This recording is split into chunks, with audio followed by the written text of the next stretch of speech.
Christ. There was 120 of them that were in the upper room. Y'all following this? Now notice the next question they asked them. What does it say? And how hear we every man in our own tongue? Wherein we were born. See, Sandra?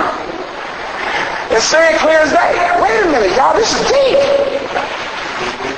All these brothers and sisters are Galilean Hebrews. Well, man, you from Italy. How is it that you hear them in Italian? In your tongue where you were born. And I'm from Mesopotamia. How is it that I hear the same people, but I hear them in my tongue where I was born? And here Cappadocia, you hear them in your tongue where you were born. It's not, the 120 Galilean Hebrews were not speaking these different languages. Right. They were speaking their own language. But the miracle was in that's what Brother Brady was trying to explain, and Brother Mingo was trying to explain. The miracle was in the hearing of the hearer, not in the tongue of the speaker. Question, yes? Let me come back to where you are. So I can get on tape, as you're saying? So what you're saying, this really happened, or did it not? No, it didn't really happen. Then how could they hear them in their own language? Because we're speaking as though it did happen from the biblical perspective. You follow what I'm saying? In other words, there were never 120 Galilean Hebrews in an upper room. They wrote all. This is all allegory, what you're reading. It's a story. No, but then how do you all speak different languages now? Because they just dispersed us and just taught us. How do we speak in different languages now? Yeah. That's just the way of the world. All cultures have their own language. See, in other words, we were taught that the Bible is a history book. So we think that the stuff that happened in the Bible actually happened in history. See what I'm saying? So the first step of our liberation must be to understand that no book of religion is a book of actual history. No book. The Bible, the Torah, the Quran, Zinda, Vesta, the Vedas, they're all books of allegory and telling us how we should live according to somebody else's paradigm. See? So what happens if they can write fiction, if they can write allegory and teach us that it is historical, that it actually happened, then they'll make us try to relive their allegory. And nothing is as dangerous as to try to historicize or literalize a fictitious event. Am I making sense? See, and that's what they do to us, okay? And consequently, it controls our thinking. So what we have to do to heal ourselves is rescue or deliver ourselves from this paradigm of thought that was given to us by Roman Catholic bishops and return back to our way of spirituality.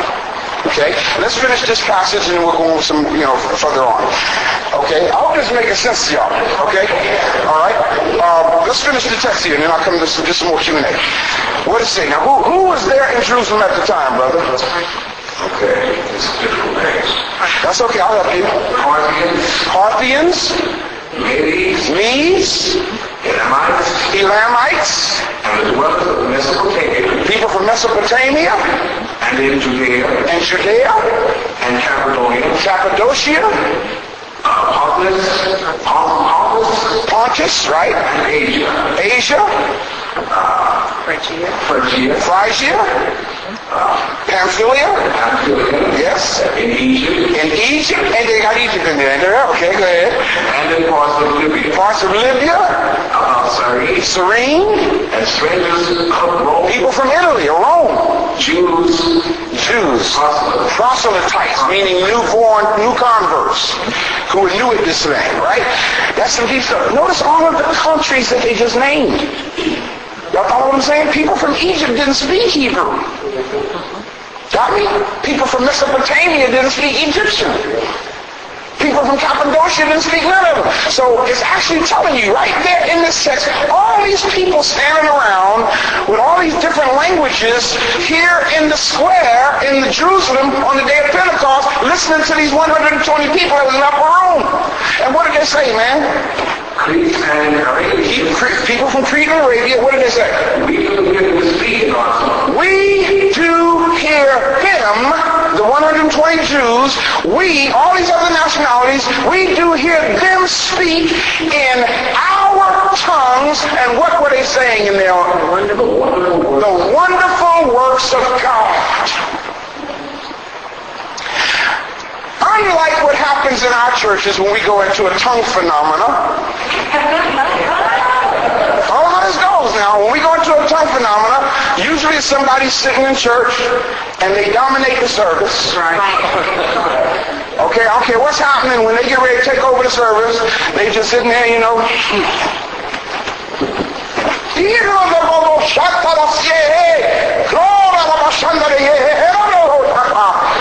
And everybody gets quiet. Sound familiar? Can you recognize what I just did?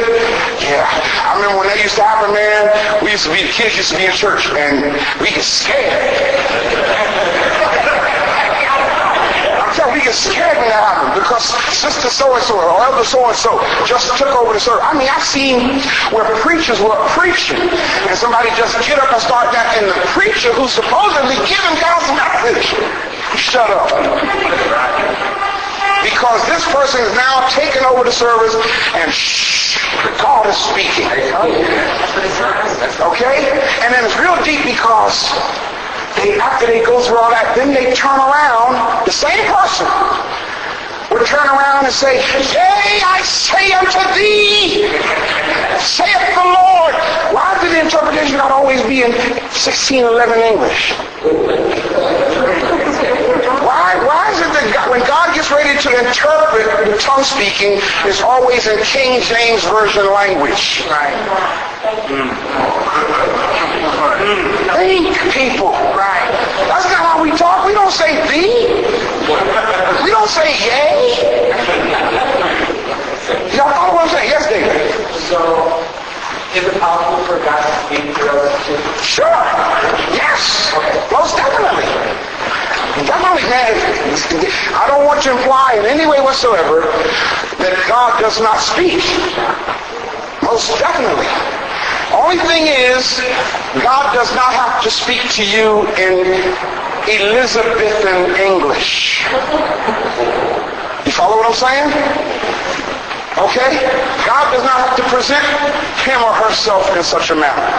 But because we've been raised in the processes of racism and white supremacy, because it comes as English, in fact it comes as Old English, we have a respect for it, not understanding the psychosis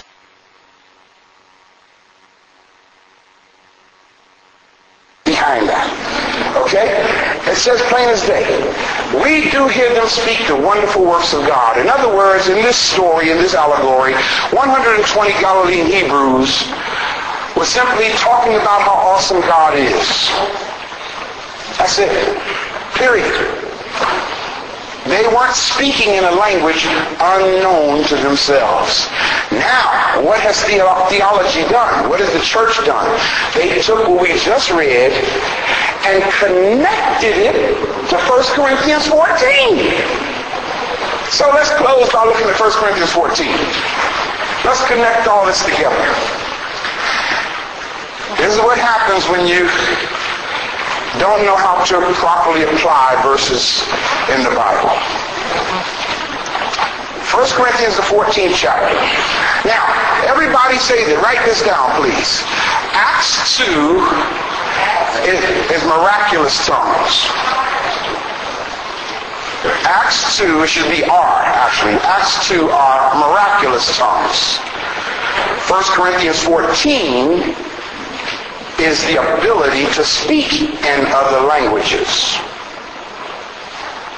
Okay? In other words, in the second chapter of Acts, the 120 Galilean Hebrews in that story did not have the ability to speak in other languages.